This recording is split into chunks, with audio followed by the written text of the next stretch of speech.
With the stock market at record highs, are you prepared for the next downturn? Corrections can be unforgiving. Smart investors know diversification is the key to financial security. Noble Gold Investments make it easy to diversify with gold. With over $2 billion in sales, Noble Gold has helped thousands of Americans add gold to their portfolios.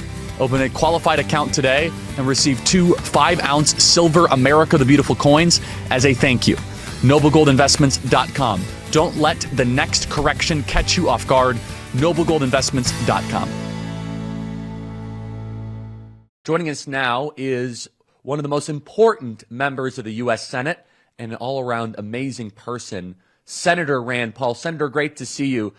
Senator, I am rejoicing in seeing finally the country talking about USAID. You have been leading this charge for your entire senatorial career, trying to get people to care about transgender monkey surgeries in Senegal. You did your annual Festivus report, and it seemed as if it just did not quite hit critical mass. Now we have a national conversation and action around USAID. I know you have hearings about this tomorrow, about Doge and USAID, but first, Senator, remind our audience about your great work on USAID and why you have done so much work trying to expose it.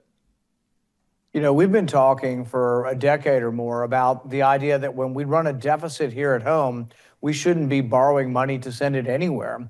So we send money all around the world, but it's all borrowed. And now it comes to pass that we find that a lot of the spending is for ridiculous and outrageous things. We discovered that $4.8 million was spent for social media influencers in Ukraine. We discovered $3 million that was spent on girl-centric climate change in Brazil. We discovered $2 million was spent trying to secure the border in Paraguay. So the list goes on, from trans operas to trans comic books, all the craziness. Every left-wing idea you can imagine in the last several decades has been funded by the State Department and USAID. But finally, you know, with the help of Elon Musk and with the Trump administration putting a padlock on the place, it's all coming out, and nobody can defend it because it's so outrageous. So, Senator, I have a question. Has Congress specifically underwritten these projects, or is it more that they get a blank check and USAID then allocates it to their choosing? And I'm asking for a specific reason, meaning was USAID said, hey, here's, $2 billion for this, $500 million for this, or has Congress specifically said we want to have these outrageous projects? Most of the time, money is allocated and USAID will get a certain amount of millions or billions of dollars for all of the projects. The individual projects are typically decided by the people who work over there. But that's why you have to fumigate the place, and why I think Rubio's doing a good job of letting most of these people go. Most of them are left-wing people promoting an agenda. So there is a need for a State Department. It's a critical part of our government. It should promote peace, diplomacy, discussions, but climate change, girl-centric climate change, influencers, trans operas have nothing to do with peace or diplomacy. They have to do with a left-wing agenda. So really, changing the dollars and reducing the dollars is one way to go at it, but we also need to get rid of the people. So I'm completely behind the Trump administration. Fumigate the place, clean them out, get rid of these people who aren't really there for diplomacy, but they're there for their left-wing agenda. But you're right that a lot of the money isn't specified necessarily when Congress passes a bill, but it's a lot of money. We spend about $40 billion on foreign aid, which is mostly USAID, but then it's divided down into these crazy grants. And that's why the more we know about the granular detail of how awful these grants are, the more inflamed the American public will be and more they be behind us in trying to reduce the spending over there. Just to remind everyone, $1.5 million for advancing DEI in Serbia, $2 million for sex changes in Guatemala, $6 million for tourism in Egypt, hundreds of thousands for meals that went to al-Qaeda-affiliated fighters in Syria. We are feeding our enemies. Senator, one of the more outrageous critiques that those of us that want to see USAID eliminated, or even projects like this or Doge will receive, is, oh, that's only $100 million. That's only $250 million. That's only a couple $1 billion. What is your response to the where they try to diminish or they try to downplay the significance of these cuts? Well, you know, it's an invalid argument because I could tell you that for anything you object to. Anything you object to in government, I could say, well, that's not enough to balance the budget. But it all does add up. But even if it all added up to an amount that was only 5% of spending and it wasn't going to balance the budget, why wouldn't we be for opposing the worst and most egregious and outrageous spending that is out there? I mean, we found hundreds of thousands of dollars being spent to study whether lonely rats use more cocaine than well-socialized rats. So that kind of stuff, when you tell the American people it's being spent, they're outraged, and rightly so. But we have to reduce the overall spending. And will it balance the budget? It's a tip of the spear. Why not start with the most egregious stuff and keep going? It's sort of like immigration. We should end illegal immigration. The people who came illegally should go home. But we should definitely start with the most violent. And that's not the entire problem. But I think almost everybody agrees we should start with the most violent people. And I think that's one of the things we're doing a pretty good job, or the Trump administration is doing a good job of getting rid of the violent people.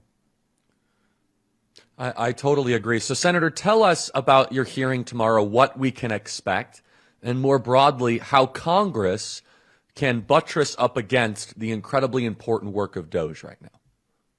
So what we're going to do is it'll be a showcase. It'll be a showcase for not only what we've found over the last 10 years from our Festivus, our waste report, our grievances about spending, also what DOGE is finding, what others are finding, and we will have people testify to that.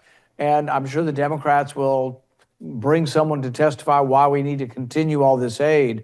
My point is, even when you get beyond the outrageous stuff, you know, the parades, the pride parades, and all the other kind of stuff they're doing, even when you get beyond that, there is a question, even if it's something valid, like something that we're doing that is, people would say, oh, that's charitable, should you do that with borrowed money? And the example I give is, if you make $25,000 a year and you have just enough money for rent and to pay for your family or for yourself, it's not that much money, would you, when you pass a homeless person, go into the first bank and borrow $1,000 to give it to a homeless person? No, that's not the way people operate. You have to take care of you and your family first, and you don't go into debt to help people through charity. Charity comes out of what you have left over, what you can save in order to give for charity. But the government shouldn't be any different. We shouldn't be borrowing money. We essentially are borrowing all the money we send to Ukraine, not just charitable money to Ukraine, but all the military, everything we send over there is borrowed. We borrow it from China to send it to Ukraine. Then everybody complains, well, what about China? How are we going to, be strong to stand up to China? It's like, well, maybe we could quit borrowing from China to pay Ukraine and to send USAID dollars all over the world. So, yeah, this is the Trump administration is doing a great job bringing this ahead. Our committee is going to try to shine a light on it, and then we will come up with legislative proposals. Ultimately, what they're doing at USAID is going to require Congress to rescind that money. So my hope is they send half of it back or most of it back to us and say, we're not going to spend it. But then Congress, to make this all lawful and legal, is going to have to vote on what's called a rescission package. But the good news is it can be done by simple majority privilege vote, meaning there's no filibuster. So if the Trump administration says we're only going to spend half of the USAID money, or we're only going to spend a tenth of it, we're going to give 80, 90% back, a simple majority, which would mean only Republicans in the Senate and the House can rescind that money and we can start saving it. So people need to realize this isn't the end of the deal. DOGE is the beginning. Congress has to act. And you have a lot of feckless Republicans up here who, if you watch closely, love USAID, love all the welfare, love all the foreign aid. And so we have a big fight on our hands. And the people who watch your show need to realize they need to watch like a hawk their Republican representatives and make sure they will actually vote to cut this spending when it comes back. This is so important. And, Senator, we could not be more behind you, that the same way that we did full throttle pressure on Bobby Kennedy for HHS or Tulsi Gabbard for DNI or Pete Hegseth for DOD. We need full throttle pressure if there's going to be Republicans that are getting in the way of rescission of USAID. Understand that USAID right now, that President Trump, Elon Musk, and the entire great team is going after right now, is a bipartisan project for the last 30 years. Yes, it is easy to just blame Democrats right now, but it has been both parties that have grown this slush fund for the last 20 or 30 years. So Senator, finally, there's been some talk about judicial overreach that would justify ignoring a federal court. Do you have any thoughts on that, on the tension between the two branches of government, and specifically what's happening with DOJ and DOJ having access to information? I think it's kind of crazy. Some of the left that has gone after some of these young men that are helping DOJ. One of the young men won an award at the University of Nebraska for some amazing research. They had these scrolls. I think they were from Israel, from maybe when the Romans invaded in 68 AD, 2,000-year-old scrolls that were burned, and they couldn't be read or unraveled or they'd fall apart. And this young man, a computer science guy, looked at MRIs and applied artificial intelligence to it and was actually able to read the interior of the scrolls without unrolling them.